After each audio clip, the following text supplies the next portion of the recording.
From Yarm to Yibby, Harrington to Horsley Hill, Swalwell to Silverlink. The North East Footy Breakfast with Roy, Steve and Ted. Right across the North East, the Red, the Toon and the Cat.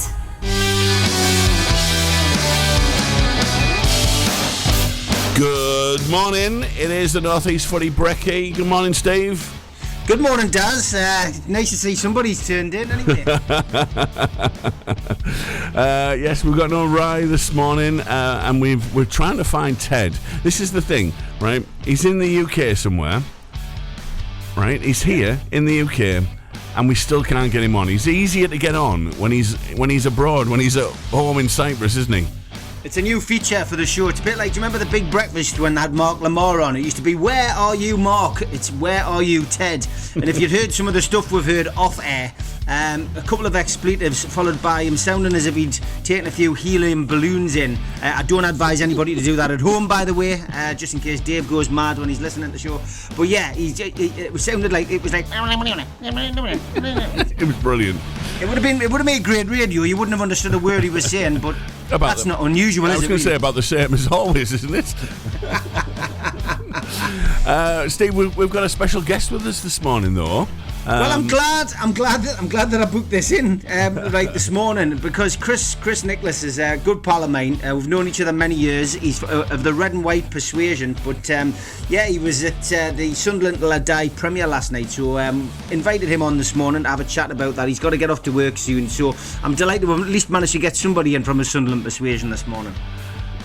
Chris, good morning. How are you doing? Morning, I'm very good, yeah, a bit tired. Had a late night last night, which is not normally me. Like, I'm normally in bed about 9:30, so staying up past that time was a bit of a struggle. But yeah, I'm feeling good, and the show's out today, like 8 o'clock this morning. The new season comes out, so kind of excited for that. Great stuff, mate. Well, thanks for coming on. I mean, first of all, Sunderland Till I Die. For us personally, as a Newcastle fan, and me and you've had a bit of banter about this. I've had a bit of banter with Ted as well. I mean, it has been great viewing. Only because of the trauma that we've seen you lads being put through. But I've got to be honest, as a documentary, I much prefer the way that this has been done as opposed to the way Newcastle's was done. Newcastle's really focused on the business and didn't really focus on anything else. What I loved about the Sunderland one is you can feel the passion, you can feel the love for the football club, and it did take you inside some fairly dark days, but also took you through some really interesting stuff behind the scenes, more football and more boardroom stuff with a bit of bite for me. So is this latest series following in the same vein from what you saw last night? It is, mate. There was, as well as the screening last night, they did a question and answer session with Leo Pearlman, who was like the main man at Fulwell 73, and a couple of other producers, Ben and David, and they talked about how when they were first setting up the pitch to Sunderland and the other like companies that would fund it and everything else, they didn't want they wanted to be like right inside, and they wanted to do as much about the fans as the football and the club. So it was that's how it came about. It came out the way that it was. So that's why it was so interesting. They did manage to get right inside the club, and Leo Pearlman actually said that the reason that Ellis Short, who was the owner at the time, let them have so much access was that Leo Pearlman had said, "This is the way you can sell the club," because he said that we'll get relegated this season, in the first season back in the Championship. It's going to be like all singing, all dancing, straight back up in the Premier League, and obviously it didn't quite work out that way. But he did sell the club, like, so. Yeah. I mean, I saw the local news last night. ITV were down there, Tyne Tees news, and I mean, it looked fantastic. Where was the event held? It was at the fire station in Sunderland, which is like an awesome venue. It's such a good place to go to watch music and films and things like that. Like, so, that's where it was, just next to the Empire. If you've not been through yet.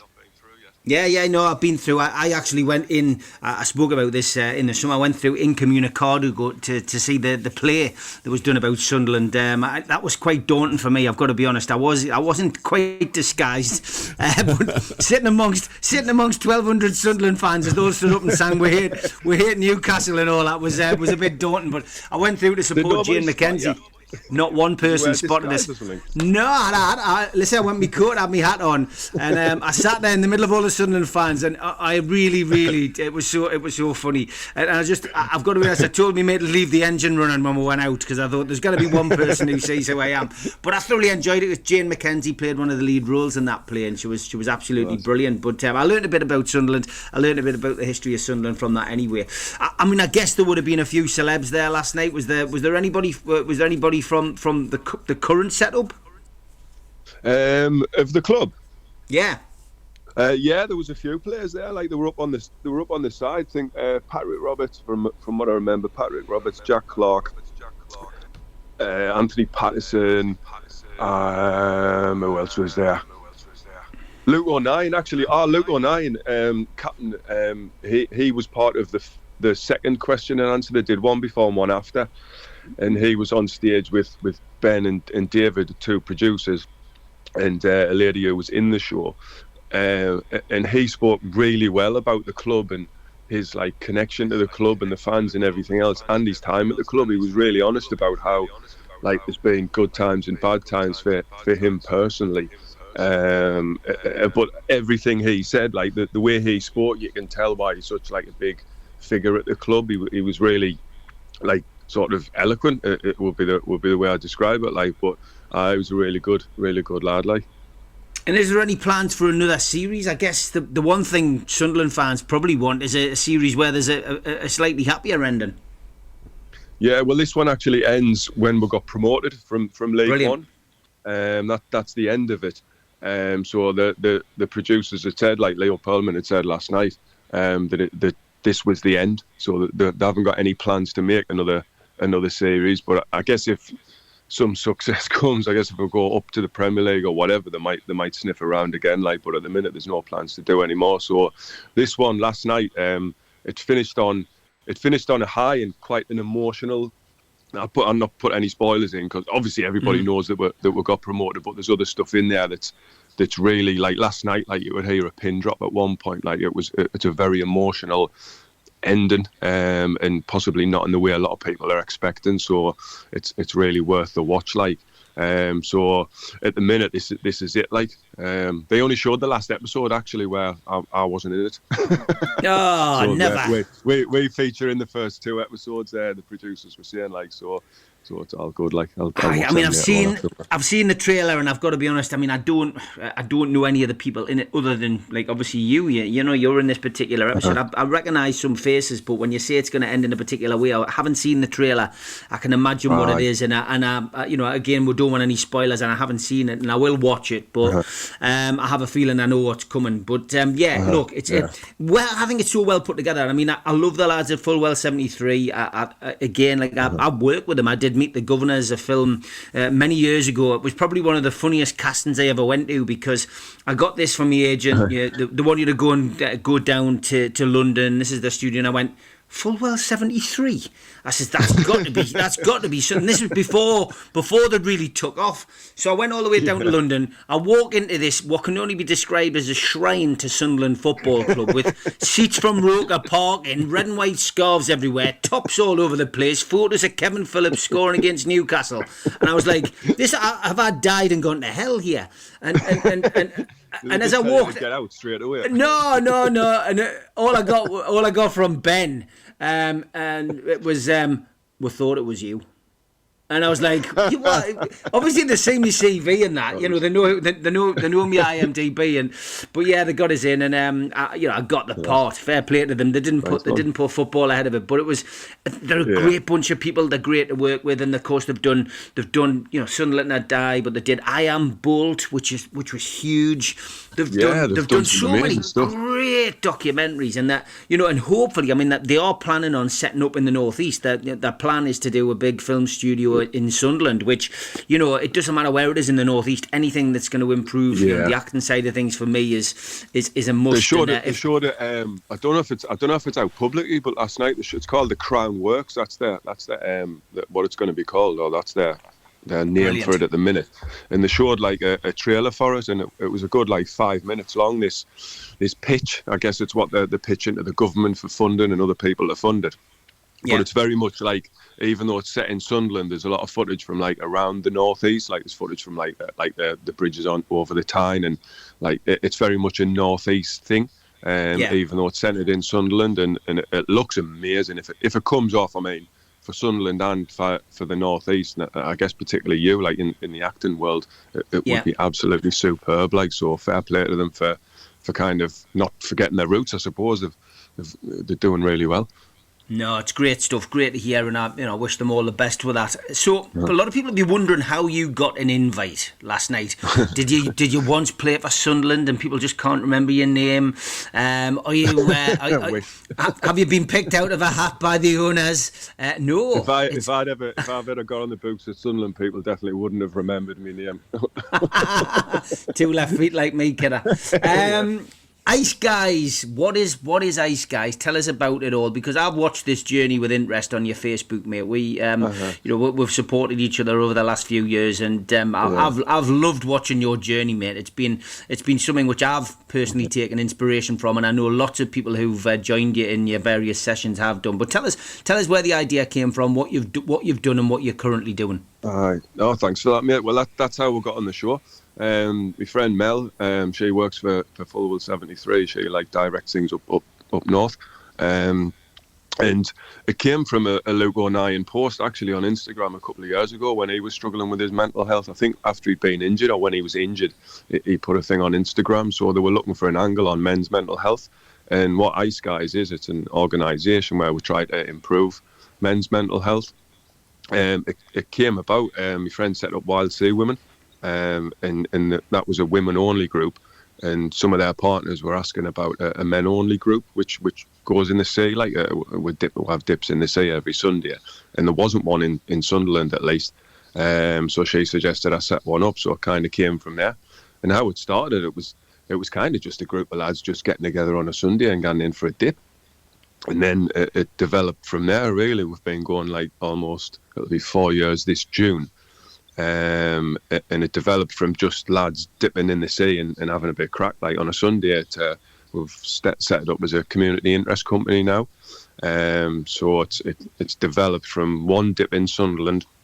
We've got one in Tyneside, which meets at Long Sands Beach. We've got one up in Northumberland, Boomer Beach, and then there's one over in Scotland in Ayrshire that meet on Prestwick Beach. And we've developed from the dips into different sessions. Like we've got a chess night and next week actually, and it's all over our socials. We've got an Ice Guys week where there's a session on almost every day of different things. We've got like a beginners MMA, beginners rugby. We've got an African drumming session, yoga, and we've got a couple of sessions. We've got one which forms it's kind of like the foundation of what we're going to do over the next year. Which are therapeutic workshops where men can come and get a bit of an education on mental health and whether they're going through anything at the minute, whether they've gone through anything or if they're all right at the minute. They can come and learn a little bit about mental health. So if they ever experience anything in the future, or they know they probably will, whatever the mental health spectrum that they'll experience. We all experience something, whether it's stress or grief or anything like that. So people can come and so they'll know, at least have a few of the tools that they might need to cope a little bit better. And that'll be delivered by professionals, professional psychologists we've got who's delivering those sessions. But overall, I mean, it's always been about, I mean, we dip in the sea every Sunday, and it's always been about just lads getting together and a little bit of a release, a little bit of a laugh. And it's built up a community that's like got such a solid foundation that it's really nice to see. And the fact I've had a lot of help. It's not just been me, like the lads who lead the other groups around up the north coast and then over at Scotland have been absolutely superb and helping builds it up into what it is. And like recently, we've managed to get £10,000 of funding, which is going to help us over the next year and a half to keep delivering sessions and keep the dips going and trying to help a little bit with men's mental health. So we've linked up with other groups like Space North East. We're going to do some work with them. There's groups like If You Care, Share. So a lot of what I've seen over the last sort of few years is that whereas a lot of people are struggling, there's a lot of people out there doing things, but it's just getting the word out there to people. Because like men's mental health and women's mental health as well, but men in particular are really susceptible to suicide. And sadly, the suicide rates, particularly in the North East, is still tragically high. So anything that we can do as ice guys that'll help people a little bit, that's just what we're trying to do. So that's, to go back to why we're on Sunderland Till I Die.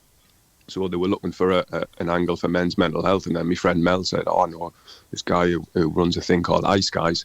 So they gave us a ring, had a bit chat with us, and then came down and filmed us. So, when they asked us, I just immediately said yes, just to get in the show. Fantastic. It was just aye. Great publicity though for you guys, and for a well worthwhile cause. And walking football's on the agenda now. Oh yes, as part of Ice Guys Week. So if you look on our socials, you can find us. Just look for Ice Guys or Ice Guys CIC on Instagram and Facebook, and we're on Twitter as well. We're not as active on Twitter, but we will be. But all the information's there. And walking football at the Beacon of Light, which is the building next to the Stadium of Light. We're doing walking football on Friday the 23rd. And in these sessions, if people look on, they're open to all men, around. We're certainly not Sunderland centric or anything like that. They're open to all men, and they don't have to come and dip in the sea on a Sunday with us. So it's fine. You're not fought. You can come to the sessions that we do outside of the dips and not come and plunge in the North Sea on a Sunday with us. So don't worry about that. But men you won't get chased along the beach by people in red and white shirts if I go down. No. We've got some Burnley fans. We've got a little Burnley contingent going, and they're have you? Miserable at the minute. Yeah. A couple of lads come down every Sunday, and they're just you can see them talking together, and you're going, they're talking about the match yesterday because they look all sad. And then when the couple of times this season they've come skipping across the car park, it's Burnley scraped a draw yesterday, so they're out of the moon. Oh, it's fantastic. And look, please get across to your Facebook group and the Facebook pages and stuff and Instagram and give the guys some support. Let's talk football before we reach 7:30. I know you've got to get off to work. Yeah, because Sunderland are on the up. Actually. It is. I've spoken about it on the show. I had a feeling Middlesbrough and Sunderland would push each other all the way again this season, and Middlesbrough have dipped off a little bit, but it's so tight, the Championship at the moment. Sunderland in 7th place, 47 points behind arch enemies Coventry on goal difference, but it's if you continue in this form, Sunderland have got a chance of getting the playoffs again this season. How are you feeling about things at the moment? Because Ted, who does the show, he'll be coming on soon.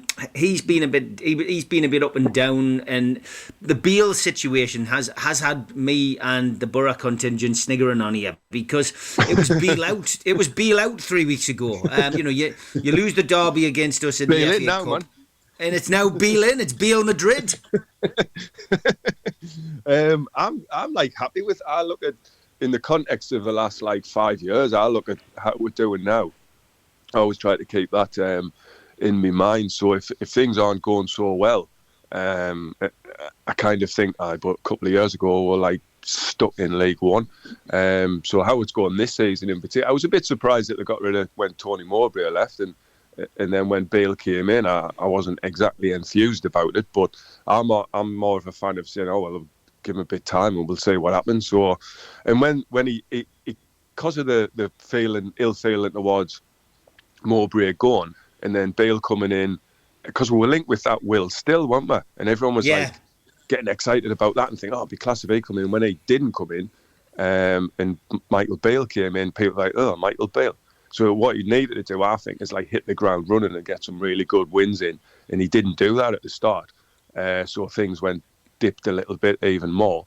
And then there was all there was like loads of ill feeling towards him. But even in that context, I was kind of thinking, oh, maybe it'll not work out and we'll just see what happens. But I'm kind of happy that we're not down the bottom, to be honest. Last season was amazing, I thought, in the context of the last few years. So at the minute, me personally, I'm happy with where we are. I'm happy that with 17 games to go, 15 games to go, I think it is, that we're in with a shout with the playoffs, and it makes the season interesting in a way that it could end happily, rather than interesting in a way that could end with relegation. So overall, I'm really happy with things. Prediction for the weekend: Birmingham against Sunderland. Tony Mowbray, of course, awaits you at St Andrews. I'll be happy. I'll be happy with a win. To be honest, I think we'll go there. We'll get stuck in, and if we can play with who we have been, come away with a win. But whatever happens, I mean, everyone will go and think, oh well, we're set up to get beat because it's Tony Mowbray, and then Pritchard's gone there. He'll come on and score, or he'll be starting from the start and direct a great win for Birmingham. So I'll just wait and see, mate. I'm kind of chilled about the whole thing. You're the Sunderland equivalent to me. That's what you are, Chris. And I love it. That's why we got you on. We'll have to get you back on again. Listen, good luck with Ice, guys. Yeah, sounds great. Yeah. Sunderland Will Die is on tonight. Debuts on Netflix tonight. Keep an eye out for Chris. He's the good-looking one with the hair. And look forward to catching up with you. It's this morning. It's on this morning. It's getting released from 8 o'clock this morning. That's when they said last night it's on. Fantastic. So I've got to wait. Stuff. I've got to wait. I'm expecting to turn my phone on when I finish work tonight with a load of people saying, screenshots saying I look like an idiot. Can you swear on this show? I don't know. No. We get away with murder on here, but Dave who owns the stations goes mental, and we just get black. We get blue cards made because they're redundant now. Yeah. No, lovely to speak to you, Chris, this morning, and it's brilliant. Keep up the brilliant work that you're doing. Take care, mate. Thank you very much. Take care. Cheers, Dave. Cheers. Ta-ra, mate. And that's maybe where Ted is this morning. Maybe Ted is sitting prime, waiting to watch this. I think they've just done this deliberately to me this morning. I think that Rye, because as we know, Rye and Ted have their own secret WhatsApp group. I think they've gone, let's wind with Ethiopia. Let's just have let's have a day off. You know what I mean? They could probably both do the show. But yeah, fantastic. Good stuff. But thanks, Chris, for coming on. Great stuff. And sounds great. That stuff that they're doing as well around mental health is brilliant, isn't it? It's so important. It's so important, Daz, because we all struggle with battles each day. It can be something personal, it could be something major, it could be work related. No matter what, we've all got issues, and it's unfortunately it is part and parcel of being a bloke that we don't talk about these things, and we do tend to keep it all in, and that's not a good thing. You need to share your issues, you need to share your problems, and I think for me personally, lockdown gave me that kind of outlook on life. I used to, I probably used to do that, but I'd go out, you've got one or two of your mates, you go out, you'll have a walk, you go somewhere, and you open up, you rant, you rave, and those kind of things which probably could cause you that in a turmoil. It's better, like to say, a problem shared's a problem halved. But what Chris and the guys have done is absolutely fantastic, and rightly so that they should get some recognition, like they did last night, getting an invite along to the premiere of the show, getting highlighted on that show is absolutely fantastic. So I'm really pleased and delighted we managed to get him on this morning and hear his intake. But it sounds great, and whether you're a black and white persuasion or a red and white persuasion, it's a show to watch because it has been good TV, does. Yeah, absolutely. I fancy dipping into that as well myself. All right, this is the North East Footy Breakfast, 7:33. It's just myself and Steve at the moment. However, after the North East Sports News and a little bit of an update for you, we're hoping that Ted's going to be here with us. If he can get himself out of bed. All right, we'll try and get in touch with Ted right after this. Together across the North East. The two, the cat and the red. And we're back. It's the North East Footy Brekky, and hopefully, with everything crossed, Ted joins us this morning. Good morning, Ted. I knew he would do that. So predictable. I was just going to give it the old 7-second delay and go, yes. We're bouncing the call off one of them satellites, aren't we? Yeah. Well, welcome back to the UK, Ted. Yeah. Is it always this cold? I can't remember. This is not on. All right. This just isn't right. Yeah. But yes, it's nice to be back, lads. Yeah. Just like the arrival, Scooter back in the UK. Yeah. Do you know what? I almost used that as my little tagline this morning, but I thought, nah, that's a niche reference. That nobody's going to get that. How we doing, boys? Are we all right? Yeah, we're okay. Yeah, we're not doing too bad. We had the fabulous Chris on just a little bit earlier on talking about. I heard a little bit about that. Yeah. Great that. Yeah, talking about the new series and also the work. I'm a bit jealous, though, lads. Yeah. Steve's obviously got another Mackham friend, like, and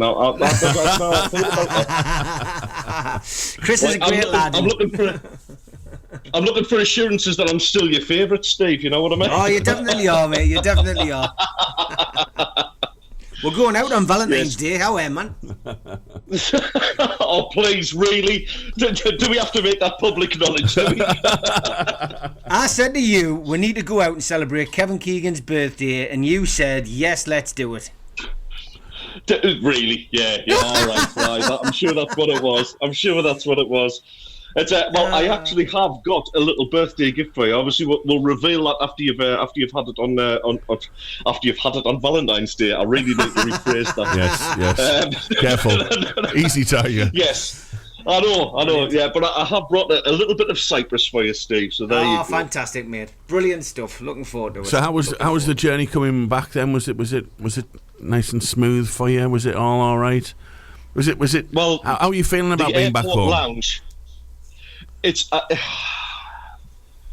weird one, that, because I don't regard this as home anymore. Cyprus is home. Right. Wow. I've been there nearly 5 years now. The North East is always like sort of, it's that place in my heart. But obviously, I've put down roots in Cyprus with Mrs. Ted, the 4 cats, and all that kind of thing. And I've made like a big effort to make that home as well, and that's where it feels like. But this is like, I don't know. This place, it never gets out your heart. The North East. Yeah. And there's part of it. I mean, the first thing that we did, Dr. Mick, my best mate, came and picked us up from the airport, and it was one of them where you go, right, pub.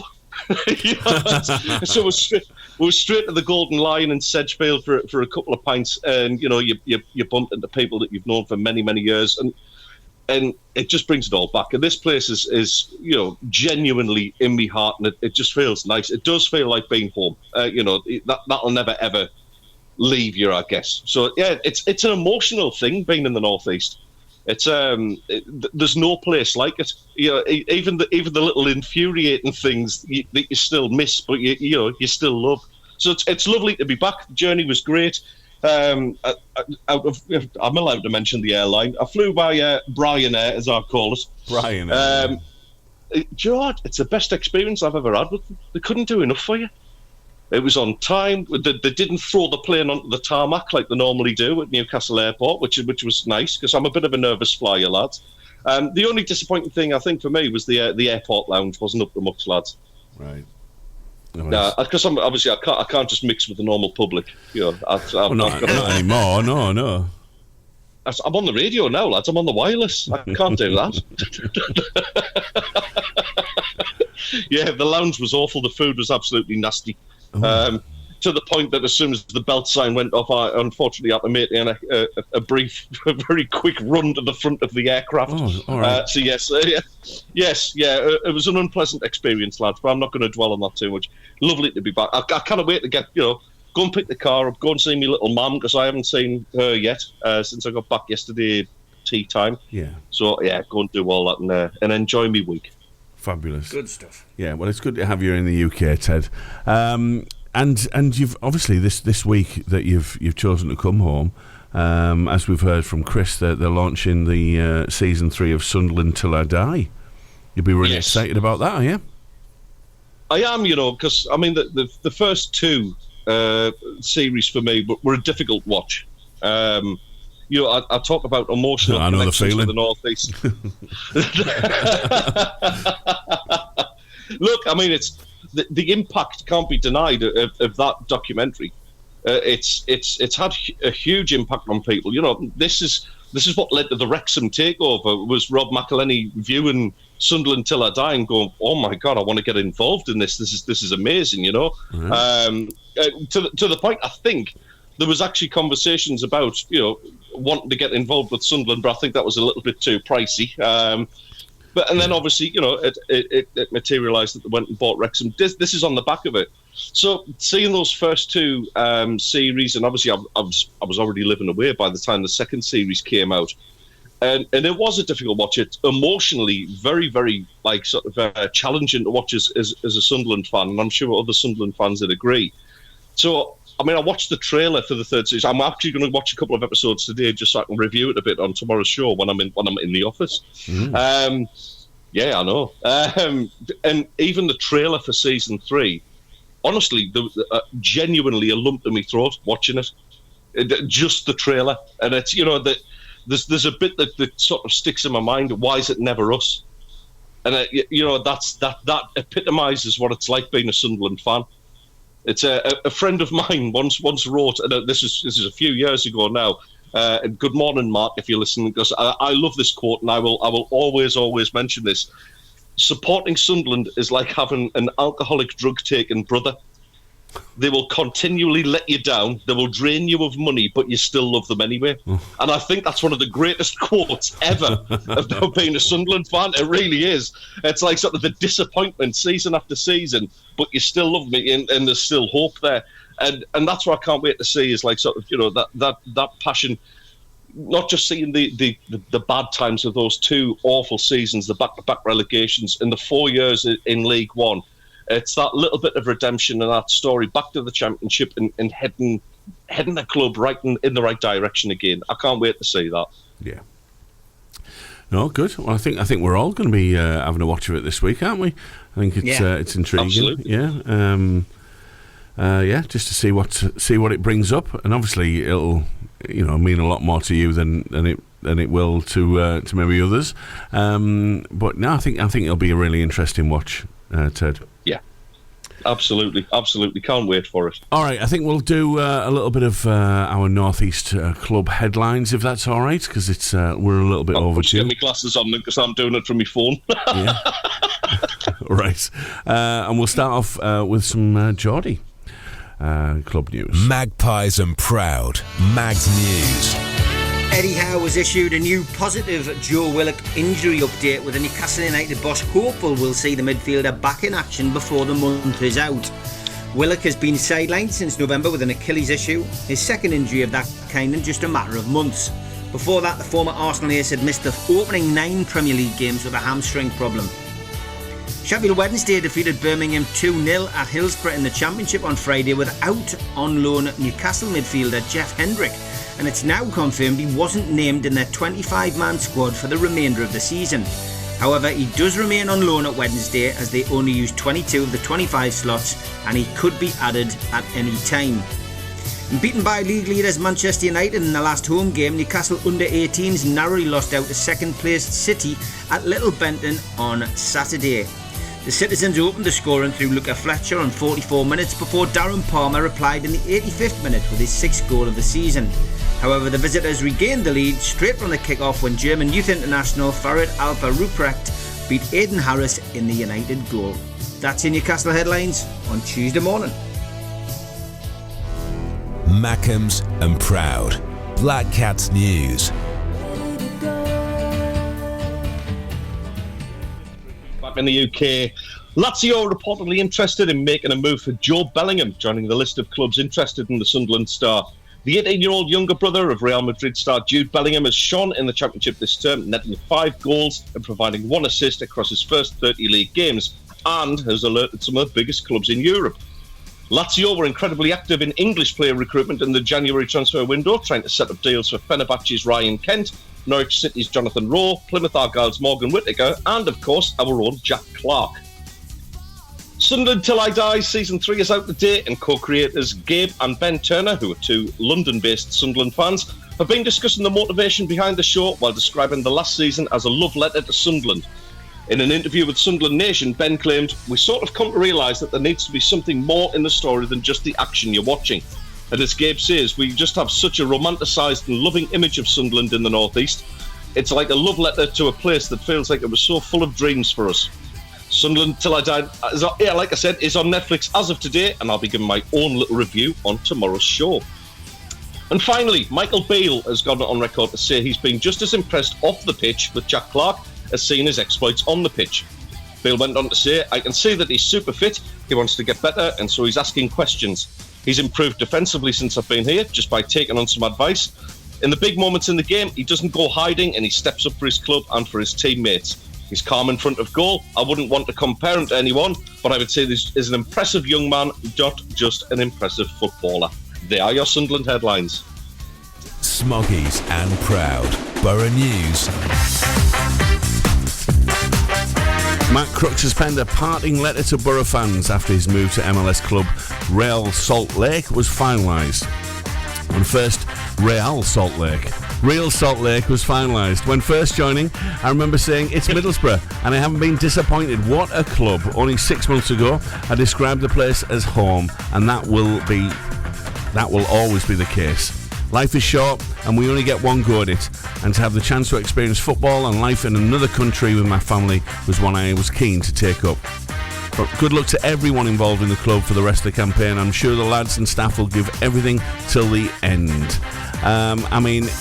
What an absolute servant he was to the club, and it's clear that all fans across social media yesterday will miss Matt Crooks as he moves off to MLS. Also yesterday in the news, the early bird season tickets have become available to purchase for $24.25. According to mfc.co.uk, buying a season ticket is cheaper than purchasing tickets on a match-by-match basis and offers plenty of benefits, including priority points for in-demand away and cup fixtures, as well as your seat reserved for the season.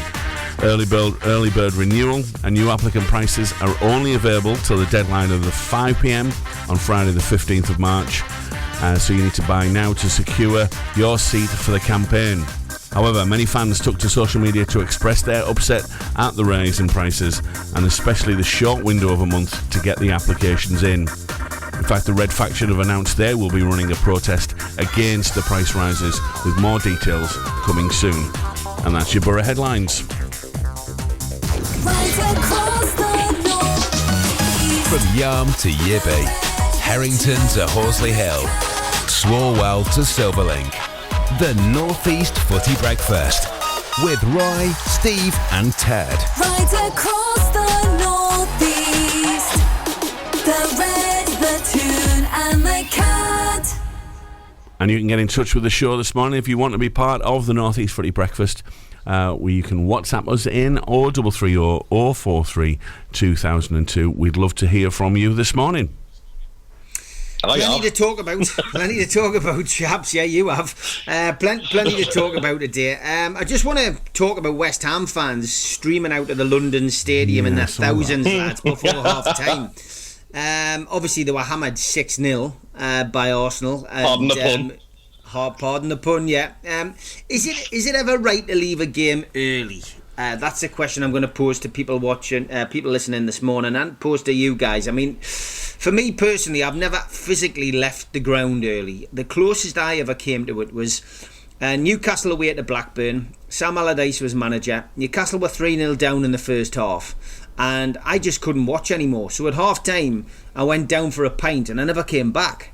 And I just stayed downstairs. Obviously, I was conscious of the game going on, but I was more interested in downing as many drinks as I could to forget about what I'd just witnessed in the first half. Needless to say, we never recovered from the first half. It was horrendous. And Mike Ashley was on the terraces as well, which didn't help. I've got to be honest, but yeah, I mean, I've never physically left the ground. I've never left the ground. I've never done it, and ever since that, I've never done it. And I mean, even the Arsenal game at home, 4-0 down at half time, I stayed and watched the full game, and that's the beauty of football. Newcastle come back in that game, and Czech Tiote got an equaliser. We drew 4-4. We could have gone on to win that game. So you never know what is round the corner. That's the beauty of football. But the whole idea of support and supporters is that you support your team, through thick and thin, win, lose or draw, chasing the Premier League and the Champions League or facing relegation. You support your team, you go and watch your team and you support them. And of course you'll have an opinion, things aren't going right, but you don't just chuck your towel in just because you're not getting the result that you want. You've got to support them. The team needs your support even more when they're down like that. And it wasn't all West Ham fans. I mean, there was a period when they went 5-0 down and they started singing their anthem, Fortune's Always Hiding, I'm Forever Blowing Bubbles was echoing around the stadium. But there was huge gaps. Lots of people had left. And I just, is it right to leave a game early, Ted? I think it's a personal preference thing. I kind of understand why some people would do it. And I've been guilty of it myself. The last time I was over, funnily enough, I took Mrs. Ted to go and watch Sunderland against Stoke City. Because I'm a born romantic like that. I took her there. It was absolutely chucking it down with rain. We end up getting thumped 5-1, and 5 minutes before the end, it's like, oh, come on, let's go. Because we were sitting at the front, just getting rained on, bit of a miserable experience, and you kind of think, yeah, I've had enough, kind of thing. So it's down to preference. I mean, for one, I'll just a quick word on the West Ham thing. You may remember it was when I first started doing the show with you lads. One of the subject matters was teams that you absolutely cannot stand for no reason whatsoever, and mine is West Ham. So to see West Ham supporters miserable and leaving the stadium just brings joy to my heart. It really does. I can't stand West Ham. I can't stand this whole the West Ham way and all that kind of thing, particularly because it's David Moyes and he I was just about to say that. Is it a David Moyes thing? Well, yeah, because he had a hand in destroying my club or having a good go at it. So anything that pours misery on David Moyes is a great thing in my opinion. So yeah, I was delighted to see West Ham teaming out the stadium as if there'd been some sort of fire drill. It was just brilliant and a tremendous performance from Arsenal itself, as we said. The one that I can't understand, Steve, is when the team's winning and people leave early. This is what I was going to lead on to this. Because there must be a hell of a lot of buses leaving at the same time 10 minutes before kick-off at St James's Park. But yeah, and that's annoying, isn't it? Yeah, because I mean, I could even see it in our last game as well. You're 3-1 up. You've come from 1-0 down. Second half performance is as good as anything that Sunderland have played this season. 3 great goals, and you think like a bit of a turning point. The fans were behind Michael Beale and what was going on there in his personal life as well. And like there was almost like oh my goodness, there's a feel-good factor returning to the club here. And then it's like, right, 80th minute, I'm off. You think, what you doing? We're 3-1 up. Like, see the game out and give the lads some appreciation at the end, I just don't understand it. It really, really annoys me that. Being disappointed and like sort of showing your disappointment by leaving early, I get it. I'm not saying everyone agrees with it. I'm not saying it's a good thing or a bad thing. It's down to personal preference. But leaving your seat when your team's winning and you don't show your appreciation at the end, I just think it's bad support. I've never understood it. I never will. And something that I'll never, ever partake in. What about you, Daz? Yeah, I saw the footage of the fans leaving at the weekend, and it didn't surprise me. I don't know. I don't have Ted's hatred of West Ham at all, and because that's a strong word. Just intense disliking. Yeah, all right. And there is part of me that quite likes them because you dislike them so much. There's a bit of that. No, but you don't do that. you stick by it, and even if, like Steve said, you just go downstairs and have a pint, and mull it over with your pals and drink your sorrows, but yeah, leaving the stadium, right, that's it, I'm off, I'm not having any more of this.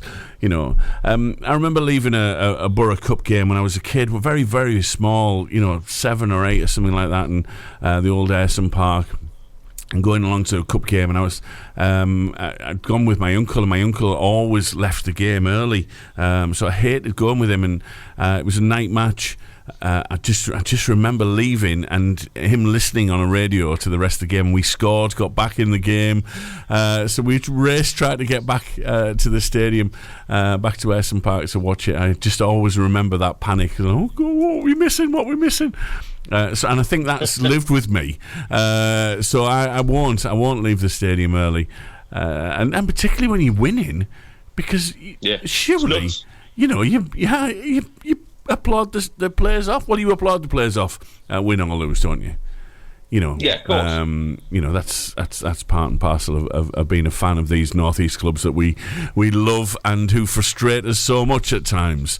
We're still fans, win or lose. We're still fans. We still love the club. Yeah. So yeah, I don't get it. I just don't get it. And it's had a lot of media about it, hasn't it? A lot of other pundits commenting on it, and it's been put on social media.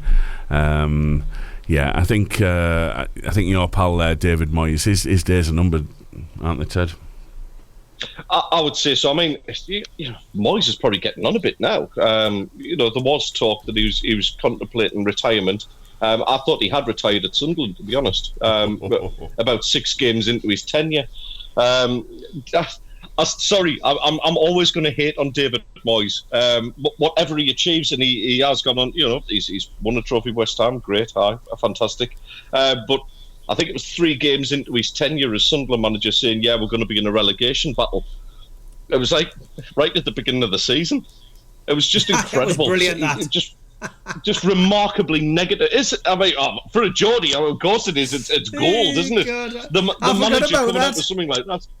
It was just incredible, and there's not a kind word. Apparently, even the tea lady at the stadium couldn't stand him. He was just an absolute misery to be around, So, yeah, I'm never going to have anything nice to say about Moyes at all. His days may be numbered at West Ham. He has won them a European trophy, albeit like sort of the netto equivalent of one. But yeah, it's no love lost for him on Weir side at all. He was one of the big factors in destroying the club. What do you think? I mean, one of the things that came out yesterday, Steve, was Michael Carrick linked with the West Ham job.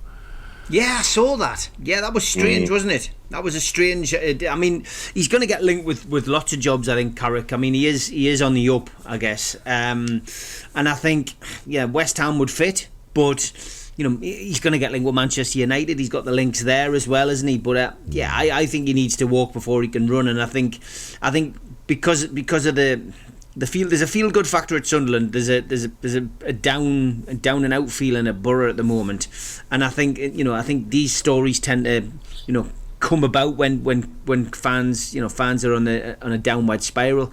But I don't see Moyes getting sacked. I mean, look, he won them their first trophy in years last year. One result doesn't change things. They're going through a bad spell. So is Aston Villa. No one's shouting for Unai Emery's head at the moment. Look, Moyes has done well.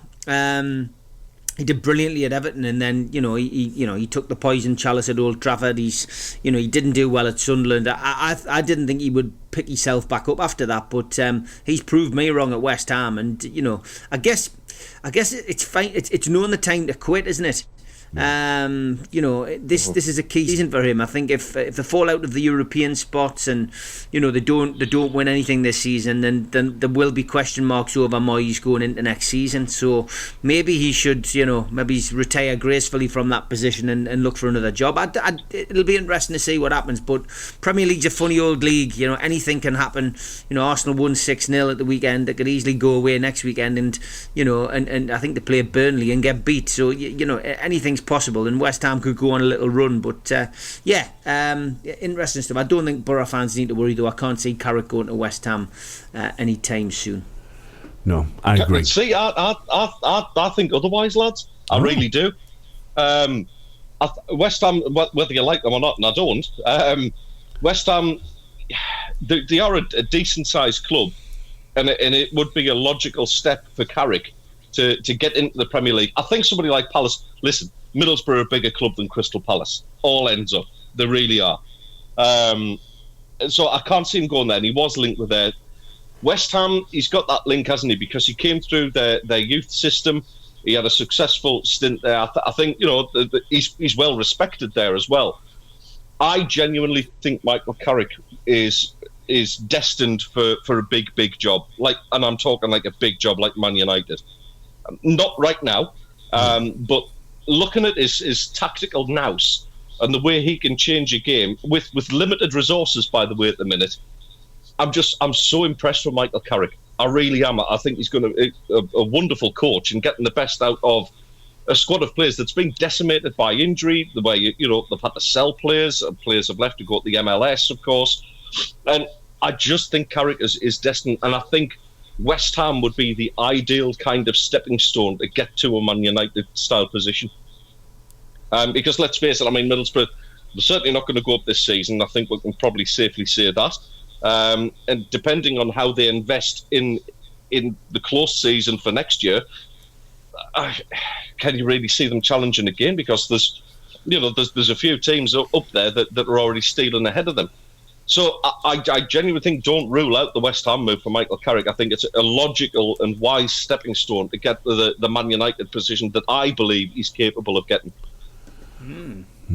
I think there's still work for him to do here, to be honest. But that's another story. Is that more out of hope or expectation? Well, we're approaching. Well, we're late for the news. We'll chat more about this and many other things on the North East Footy Brekky. It's Steve and it's Ted and myself, Daz. Hello. Yes, hello. As we chat over and mull over all things North East football as well as everything else, and we'll be back to do more of that after this.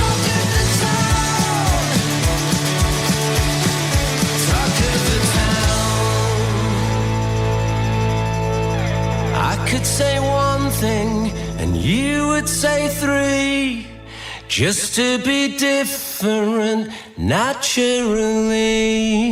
How about that? Shed 7 and Talk of the Town. Brilliant. Yeah, absolutely brilliant track. On the North East Footy Breakfast this morning. Great album. It's 8:10. It is the North East Footy Breakfast. It's Steve, it's Ted and Daz. And you can get involved as well. 0330 043 2002. Should we just put that last hour behind us, guys? I think we should just, I think we should, but we also need to point out there is someone missing.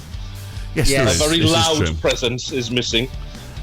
Yes. Rise misses been poorly overnight, so Rise got to look after the little ones, being the dutiful, brilliant dad that he is. So obviously we're wishing Mrs. Rye a very, very speedy recovery. Hope she's feeling better soon. And and our Antipodean brother as well. We do miss you, mate. Yeah, we do. I mean, we won't say what we said off air. We won't mention that. But no. Lots of expletives. I don't think he's talentless at all, and to be honest, I reckon it's Bam stealing ideas off him rather than the other way around. Like you said, you can get in touch with us, sure, via WhatsApp 0330 043 2002. We'd love to hear from you right across the North East on the North East Footy Breakfast. So much more to chat about, gents.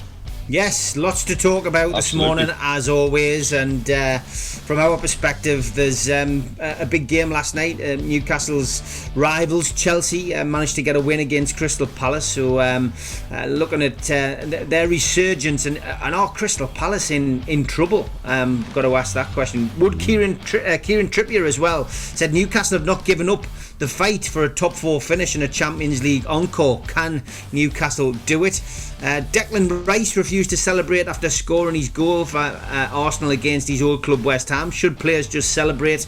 And Calvin Phillips has criticised Pep Guardiola handling of him at Man City, calling him overweight. What's your thoughts on that, being fat-shamed? Manchester United insisted they're going to work with Norman Whiteside as well to find him a new seat at Old Trafford. The former player's wife branded the decision to move him an absolute disgrace. Should ex-players really get a priority inside the football stadium?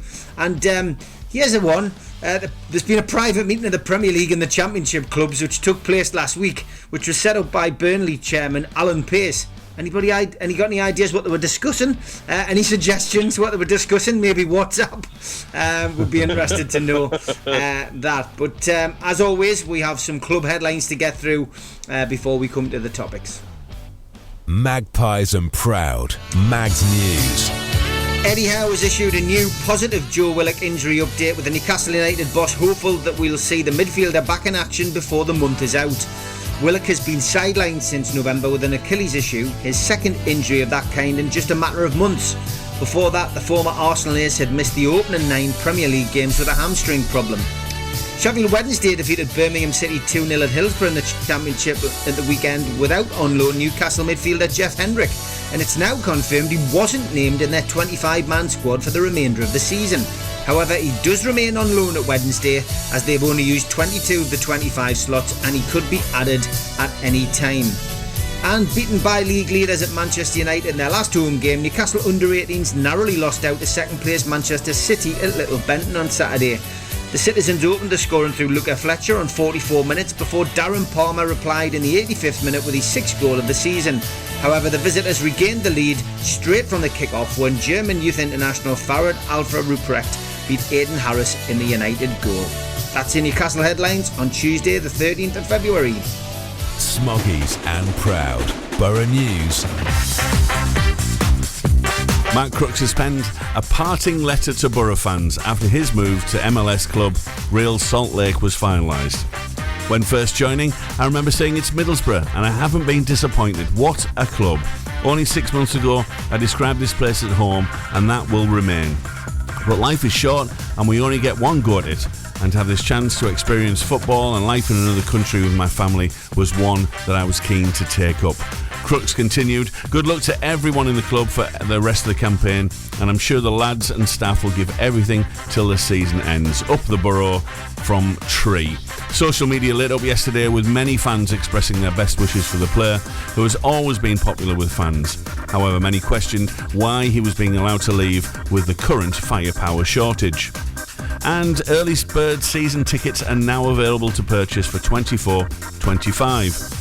According to mfc.co.uk, buying a season ticket is cheaper than purchasing tickets on a match-by-match basis and offers benefits including priority points and in-demand away and cup fixtures, as well as your seat reserved for the season. Early bird renewals and new application prices are only available until the deadline of 5 p.m. on Friday, so you need to buy now to secure your seat for the new campaign. However, many fans took to social media to express their upset at the rise in prices, and especially the short window of a month to get your applications in. The Red Faction have announced that they will be running a protest about the price rises, with more details coming in future days. That's your headlines for the Borough. Mackems and Proud. Black Cats News. Good morning, Sunderland fans. Lazio are reportedly interested in making a move for Joe Bellingham, joining the list of clubs interested in the Sunderland star. The 18-year-old younger brother of Real Madrid star Jude Bellingham has shone in the Championship this season, netting 5 goals and providing 1 assist across his first 30 league games.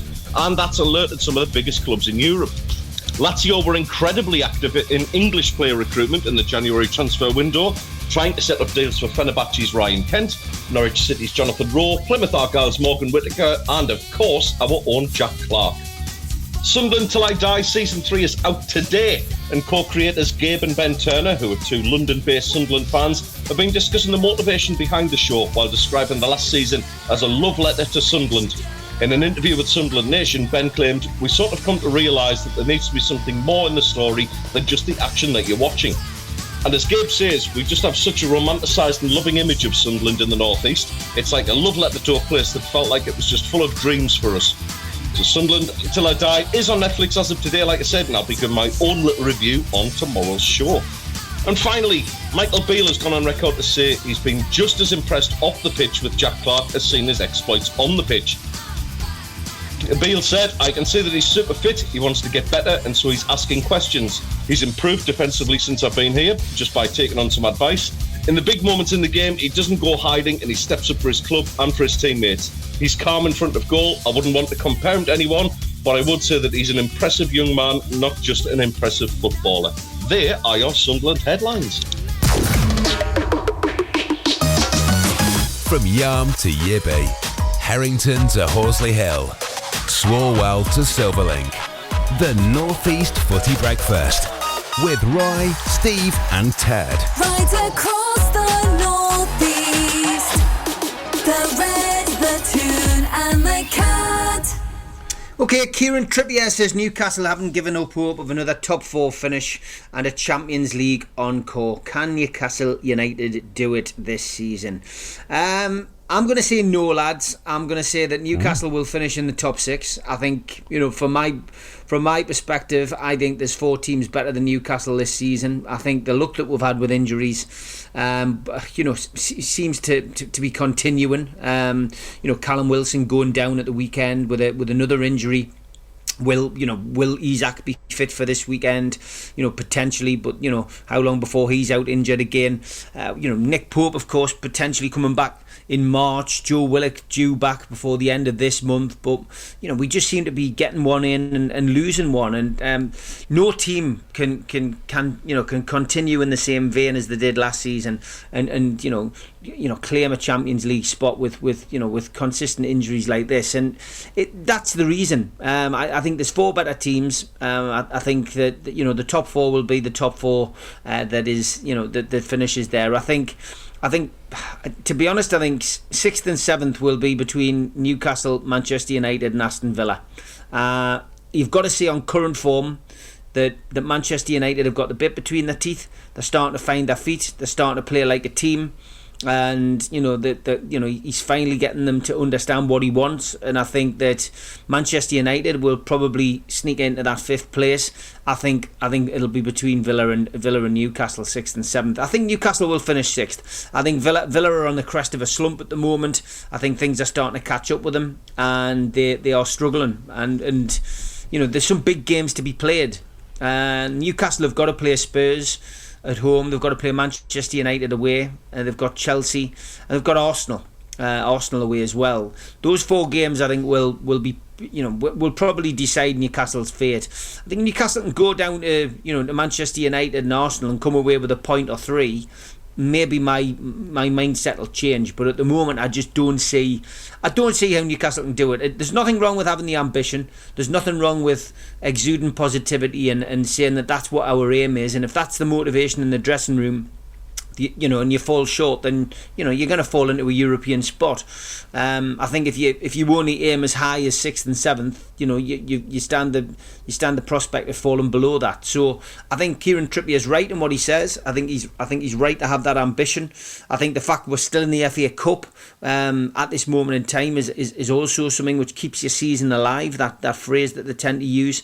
But I genuinely think that I think Champions League is beyond us, and I don't think that's a bad thing. I think we'll have learned from our experience this year in the one of the most prestigious trophies in world football, and I think we'll carry that into a different European competition next year, and potentially go a step further than we have done this year. So I wouldn't be deflated if we didn't hit the Champions League. Financially, it's not great for Newcastle, but look, it's not all about the money. You want to give yourself a fighting chance next season, and you'd like to think, without putting a jinx on Newcastle, that next season you're going to have a better season, in a more injury-free season, shall we say. So yeah, listen, I don't have any problem with Kieran Trippier exuding the positives, but I think it might just be a little bit a step too far next year, Ted. Yeah, listen, I respect any player that still shows ambition and hunger towards the business end of the season. No matter whether you think it's likely or not that they're wanting to get to the top 4, it shows that there's some hunger there. And I think with all of that unrest, Bayern Munich went pretty aggressive after Kieran Trippier, it has to be said. They really wanted him. you would think that might unsettle a player. But whatever you think of Newcastle and Newcastle's players, that's the kind of hunger that you want to hear. And he wants to win, and I don't think that's going to harm Newcastle at all. I agree with you. I think it's going to be a step too far, Steve, this season, certainly. I think player recruitment is going to be all important in the close season for all three North East clubs, to be honest with you. But for as far as Newcastle are concerned and their kind of their ambitions, they've got to, for me, they've got to be a top four side next season. When we're talking about this time next year, we're going to be, I would have thought anything outside of the top four next season is going to be a little bit of a disappointment, and maybe Eddie Howe looking over his shoulder a little bit. But as far as this season is concerned, I think a top six finish is about right. I still think that's progress for Newcastle personally, and I know that'll sound a bit odd because obviously it'll be finishing outside the Champions League. Newcastle overachieved last season for me. And that's not a disrespectful thing in any way whatsoever. I think, all right, I'll put it another way. They were ahead of schedule last season. That's maybe a better way of putting it. They finished a brilliant position. They got some absolutely massively valuable experience in the Champions League, playing against some of the absolute creme de la creme of European clubs, let's be honest. And beating them.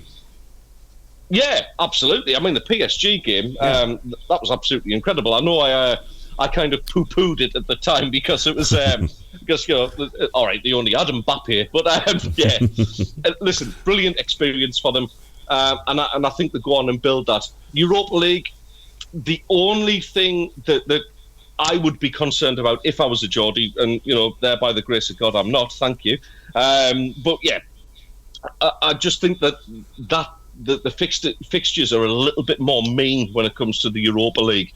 It's the Thursday night games and then the weekends, and that's going to depend on some very, very canny recruitment by Newcastle in order to make that squad big enough to be able to deal with the rigours of all the injuries and things like that, and that fixture pile-up, which is going to happen. I think they could potentially go pretty far in the Europa League if they do qualify for it. They've already proved they can handle it against some of the big boys.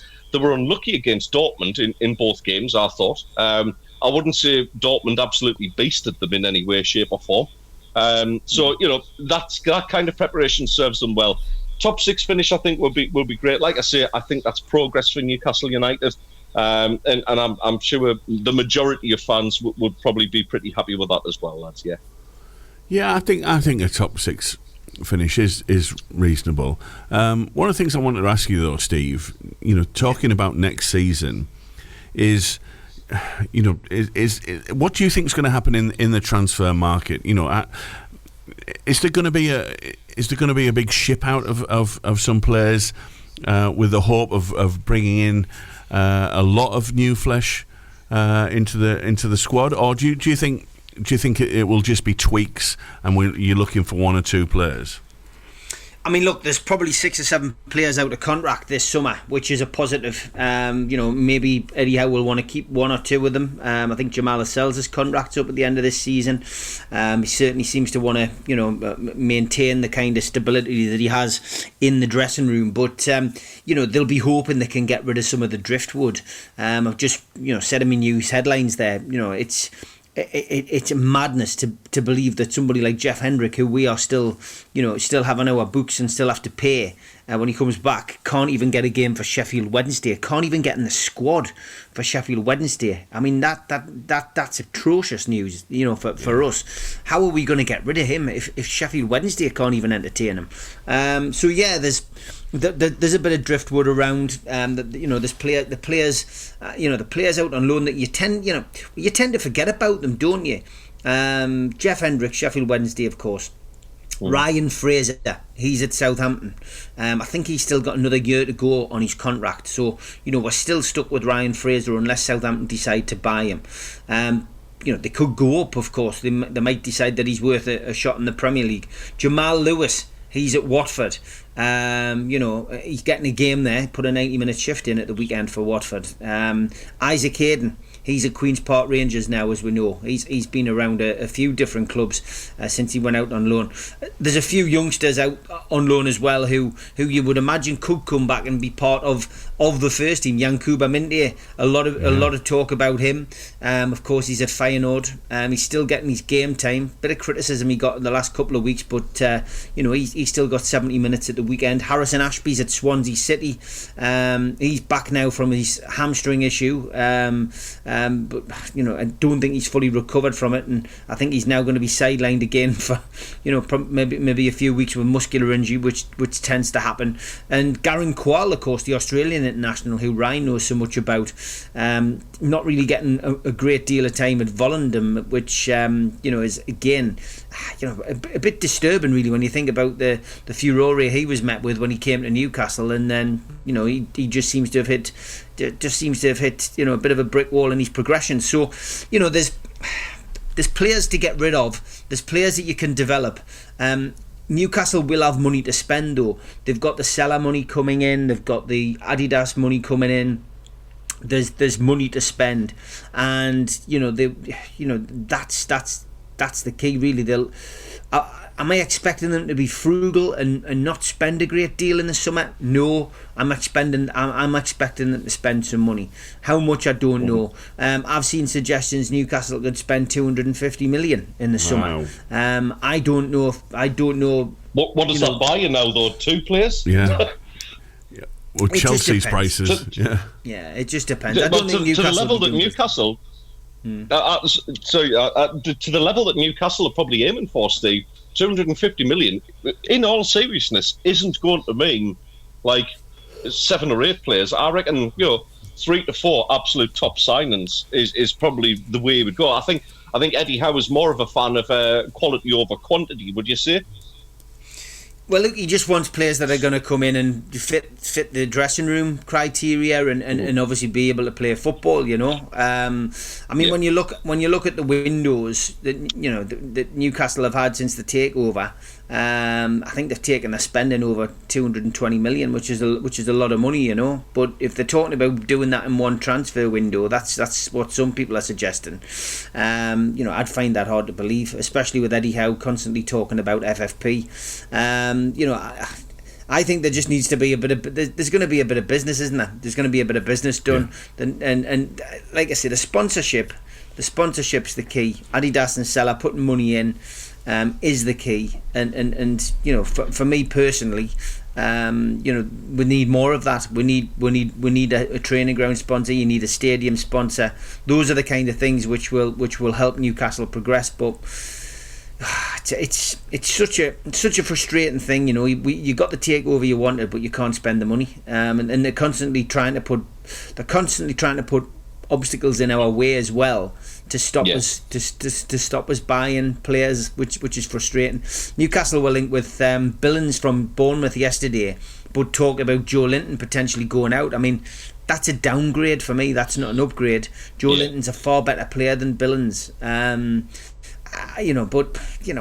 we've got to accept, and Newcastle fans have got to accept, that we're going to lose players and we're going to lose heroes. You're going to lose players that you wouldn't expect to see leave. Hopefully not the likes of Bruno, but we're going to have to accept that nothing stays the same forever. It's always been the same, so there will be 1 or 2 maybe shocks going out the door. Maybe an Almiron will go. He's 30 now. He's I think he's past his peak. Potentially he might go. There's got to be a big name go to bring big names in as well. You know what I mean? That's just the way. That's just part and parcel of it. So it's an interesting summer for Newcastle. A very interesting summer. There's no doubt about it. So 8:30. I think we should go to some sports headlines and some weather. Yeah, and we'll be back with more North East Footy chat right after this. Together across the North East. The tune, the cat and the red. Welcome back to the North East Footy Brekky show. And Declan Rice, in that 6-0 rout of West Ham, refused to celebrate the goal that he scored, and what a goal it was. Should players just celebrate, Ted? Well, I mean, the thing is with Declan Rice, he didn't want to go against the grain. Rice. I like it. It's very good. You thought of that. Oh. Yeah, you thought about it. Been Working on You that. explain Been it. working on that for about 30 seconds. Oh, you massively underestimate how long I was working on that. Literally, rice. What can I do? Rice gags. Rice, baby. Yeah. Yes, absolutely. Yeah, that was in there as well. I just couldn't work it into a joke. But anyway, yes, back to the subject in hand. I think it's respectful. I don't think it's like sort of it's wanting to appease the fans, and I think it's a nice touch when those fans have supported you, especially in Declan Rice's case. He was there from being a kid. And not wanting to sort of anger the fans that once supported him, that helped him develop his career. I think it's a nice touch. I really do. I think it's a genuine thing. I don't know. It's a bit of a strange one. I know everybody has a differing opinion on this. I just find it respectful to the fans. Would I do it myself? I guess if I was a Sunderland player leaving and coming back, it depends on the circumstances in which you left as well. Let's face it. Yeah. Because we all remember Darren Bent celebrating like he just won the World Cup when he played for Burton Albion and consequently, relegated us. But then again, he's just a scumbag who left for more money. So, so there you go. It depends on the moral compass of the player. I think it's just respectful to the fans, lads. That's my view on it. Yeah, and there's a lot of argument, isn't there, that the current club, they pay you wages. They're the ones that you should be going out and playing for.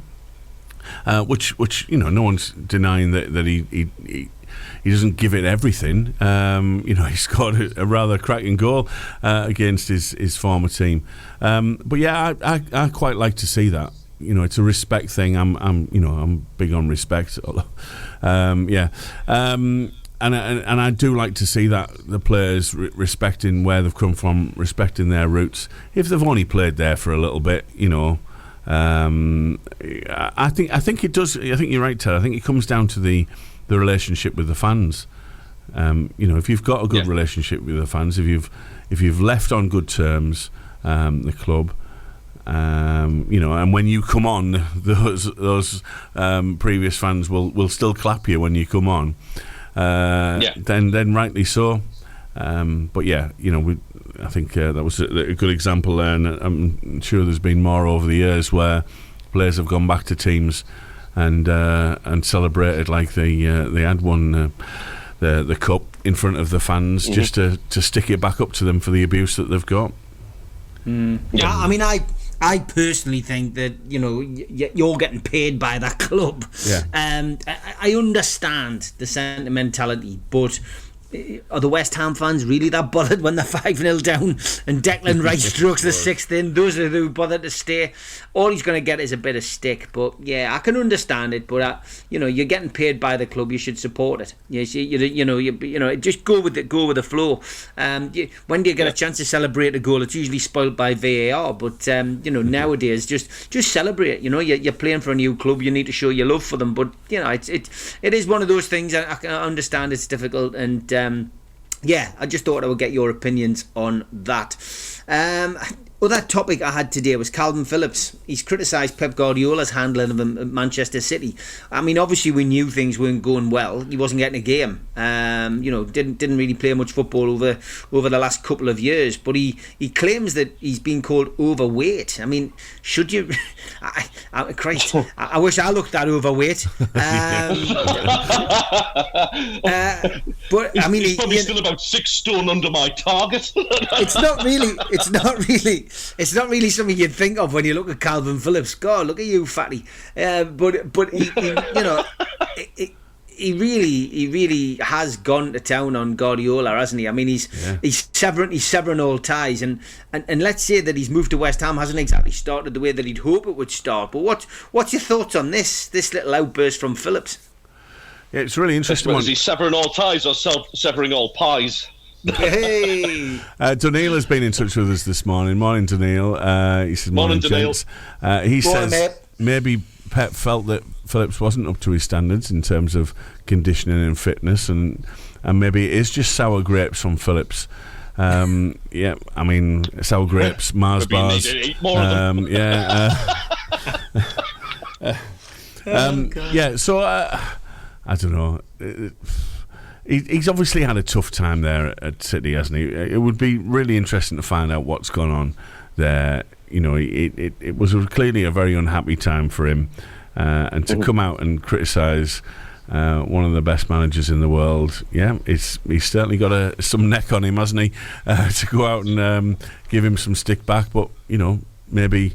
I think he's within his rights. Yeah. I was just going to say maybe because the way that he's been treated, you know, that's how he's felt he needed to react.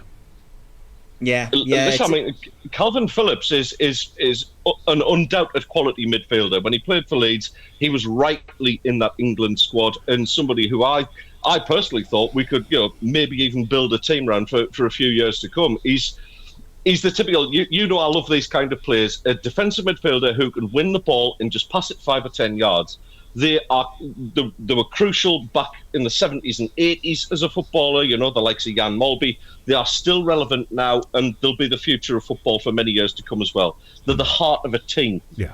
And for a lad like that to be kind of just ostracised from the first team, just not getting a sniff of football, are you going to train as hard? Are you going to, you know, condition yourself to have that mental strength to do that without getting a sniff of first team football? Must be incredibly difficult to do. And yeah, maybe there is a couple of extra pounds. I mean, God, none of us can talk, lads. You know what I mean? Our very own fat club itself is kind of, you know, a testament to how much of a struggle that can be.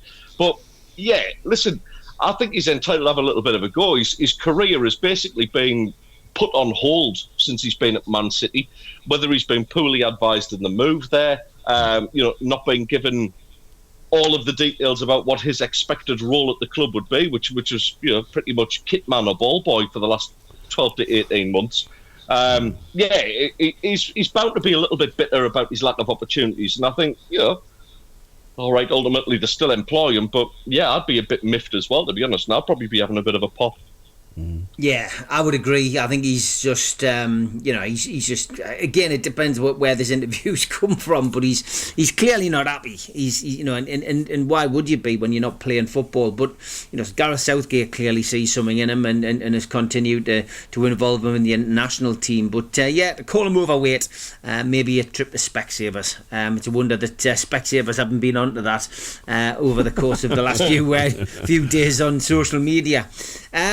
Man United have insisted that they're going to work with Norman Whiteside to find him a new seat at Old Trafford. Now, I found this story fascinating. Yeah. The former player's wife has branded the decision to move him an absolute disgrace.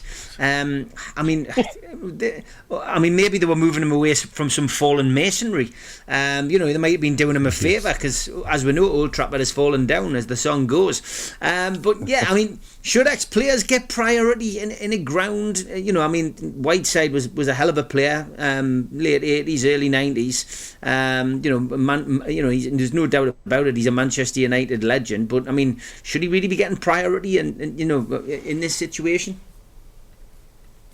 I think we're seeing the tide change at Manchester United, and I think this is, you know, the start of the Ratcliffe crew really starting to you know, get a foot in the door and change things. I don't think that they should have special preference. Whiteside was a wonderful player, and I think we were robbed of an even better career, to be honest, due to injury.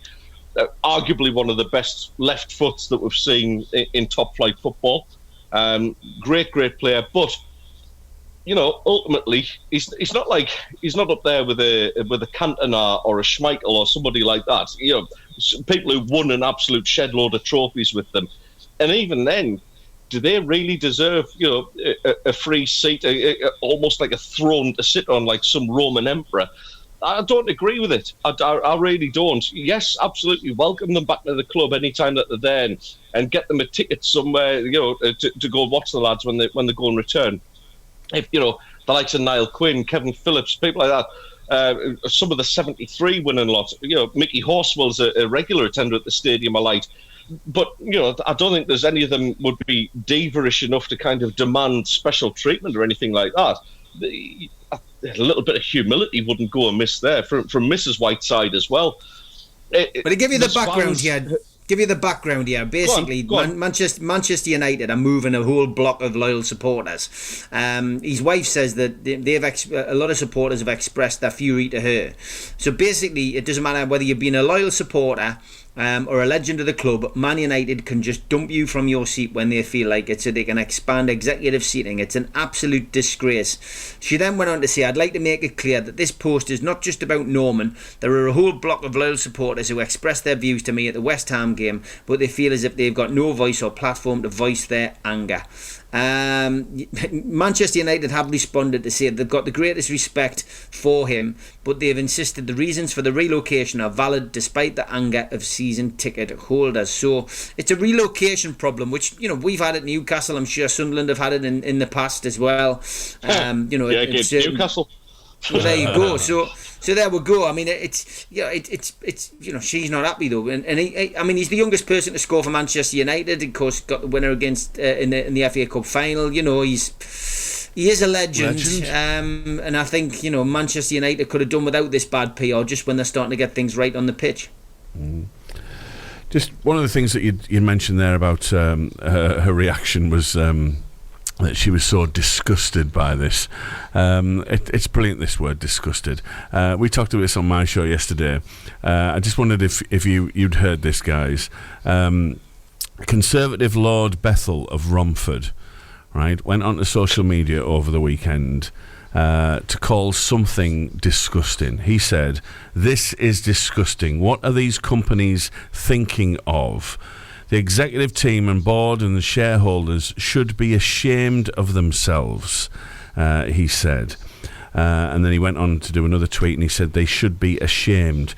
What do you think it is that has upset Lord Bethel of Romford so much that he took to Twitter, to X, to say that something was so disgusting, and what were these companies thinking of? What do you think it could be that he was so upset about, gents? I've got a theory. I think his good friend, the Right Honourable Lord Dave of Roberts, has told him that foie gras is no longer available in Waitrose. Now that would be disgusting. No, it wasn't that. Steve, any ideas? Yeah, it sounds like it sounds like something daft, doesn't it? It sounds like he's been on a train or something, and they've taken something off the menu on the first class. Yes. On the first class breakfast or something like that. They've replaced bacon with hash browns or something. Well, with everything that's going on in the world right now, for Conservative Lord Bethel of Romford to be posting these scathing tweets, you would think something so disgusting, something ashamed of themselves. It would be that bad. Well, what he was actually describing is Domino's Pizza and Cadbury have got together to make a Domino's cookie that has a whole cream egg in the middle of it. Ooh. Yes, Right. now they were eating this on Good Morning Britain this morning. Yeah, and it's all because... Oh, no. Domino's Pizza and Cadbury are wringing their hands, thanking Lord Bethel for all this publicity, because it's been all over the media. It was on the telly this morning, and it's all because of this cookie that has a cream egg in the middle. I mean, I don't find that disgusting. I don't know what you gents think. I don't like cream eggs. I think they're vile. Oh, so you're with Lord Bethel? Are you? I'm moving up with the gentry. Yes, absolutely. I can't stand cream eggs. I don't know what it is about them. I just think they're just sickly nonsense. I don't get it. I don't get it at all. The big debate on Good Morning Britain was whether you could eat a Cadbury's cream egg inside the cookie in one go, because obviously you can eat a Cadbury's cream egg in one go. Yeah, of course. But can you do it with the cookie? And I think they failed miserably this morning trying to do that. If you put a caramel egg in it, I would smash it, mate. I'm telling you now, I'd smash it if it was a caramel egg in the middle. I mean, it's an interesting I'm happy concept. to test this theory. Yeah, well, Live on air tomorrow. What about a batter, like a Mars bar in batter? Yeah, Anyone ever had one? Absolutely. Yeah, I tried one in Glasgow a few years ago. Yeah. The greatest Scottish treat I ever had in batter, right, was something called a stonner. Okay. And this came with a health warning in the takeaway as well, right? A stonner is a jumbo sausage that is then wrapped in doner kebab meat and then deep fried in batter. Wow. Wow.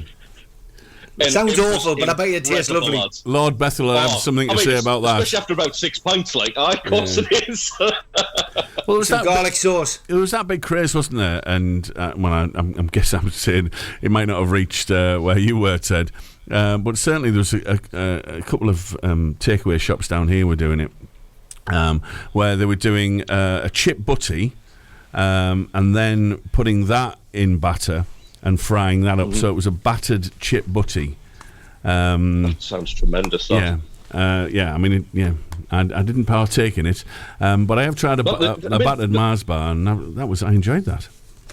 They do battered pizza as well, don't they? Battered pizza slices. Yeah. In Scotland, which I can't get my head around that, but I bet it's fantastic once you've had a couple of jars, like. Yeah. Absolutely. I'm starving now. I know. I'm sorry. I brought that up, and I do apologise. But it was just a whole disgusting I'll get thing. tomorrow. I like it. I'll see what I can do. Anybody got any idea what this meeting was about between the Premier League and the Championship clubs? The Burnley chairman Alan Pace called together, because it just seems to be shrouded in secrecy. Do you think the Championship have asked for a bit of advice on VAR, and how they can stand up against it? I mean, it's a strange one, this, lads, because there is no information as to about what it's about. It's a really, really odd one, and I thought either what you said about the VAR thing was one of my first thoughts as well. So there could be something in that, or maybe something more on the lines of FFP, or even if there has been talk about the Super League, where we could potentially lose maybe 4 or 5 of the top clubs from the Premier League, maybe some sort of breakaway. I don't know. It's a really, really odd one. I mean, I think you could be on something with FFP.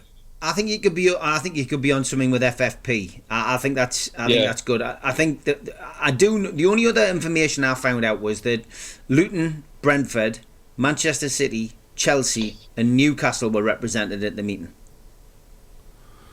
That's a strange mix. That's a queer dinner party, that mind, isn't it? That's just strange. Man City in there as well. Yeah. I mean, I think you could be somewhere with FFP. Is it something? I don't know. Is it officials? It's just a strange one. It's a really, really strange news story, this, and nothing has come out about it. All we know is it was at a 5-star restaurant, Noble Hotel, in Portman Square in Marylebone on Wednesday. A dozen sides were there. The names of the teams that I've mentioned were definitely there. Yeah. But it's a strange. No officials from the Premier League or the EFL were invited, but they were aware of the meeting. They gave it their blessing. A subsequent Premier League statement made passing reference to the summit, but failed to mention that it only involved those from the top flight and Championship, and not Leagues 1 and 2. Frustrations over a lack of agreement have been growing.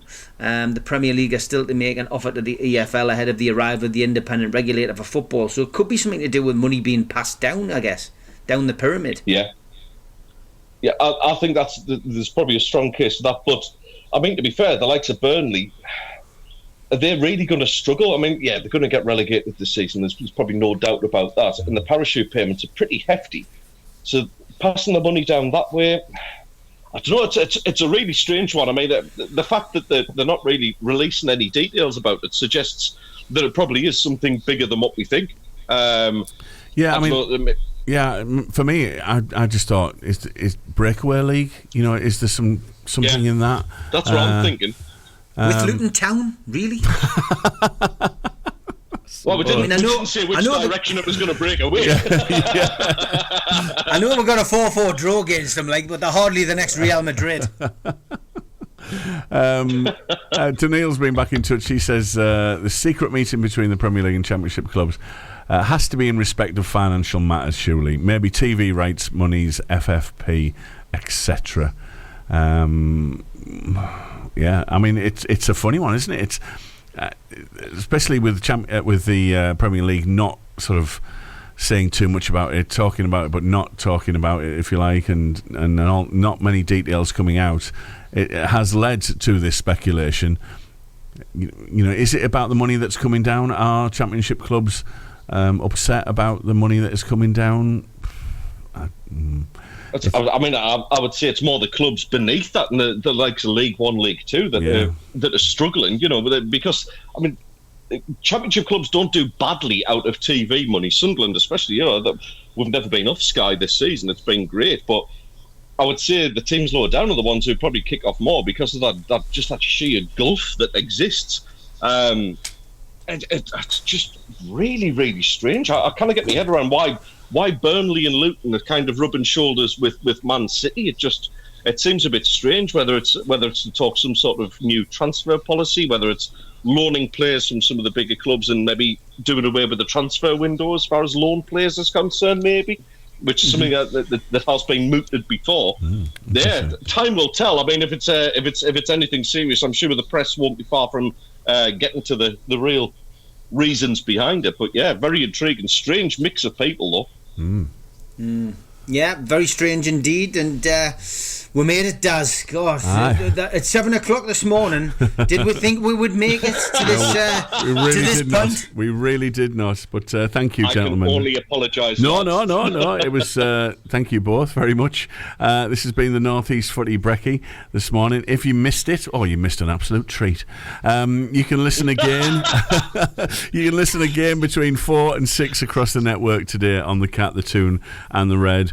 And if you like your North East Footy Brekky in a condensed podcast, then get yourself along to Spotify, Podbean, all other good podcast providers. Search for the Cat, the Toon, and the Red, and there you can listen in your own delights. And lads, can we just have a period of silence? I've always wanted to do this. News. It's an Alan Partridge reference, listeners. Such a niche reference that we find hilarious. Brilliant stuff. Always a pleasure, gents. Coming up next is our mid-morning nonsense show. Oh, and by the way, chaps, you can join in on this one. We've got a category this morning. It's songs to sing while you're doing your housework. So don't cry for me, I'm a cleaner. One spray more from Les Mis, and Any Cream Will Do from Joseph, and my personal favourite is Anything by Sister Pledge. Here's one for you. The winner cleans the bowl. Very good. I'll message some in, don't worry. Have a lovely Tuesday. Are we only Tuesday? Have a good Tuesday, guys. Yes, feels like Friday. See you lads. I'll see you tomorrow, lads. Yeah, we'll see you tomorrow. Take it easy. From Yarm to Yibby, Harrington to Horsley Hill, Swalwell to Silverlink, the North East Footy Breakfast with Roy, Steve and Ted. Right across the North East, the Red, the Toon and the Cat.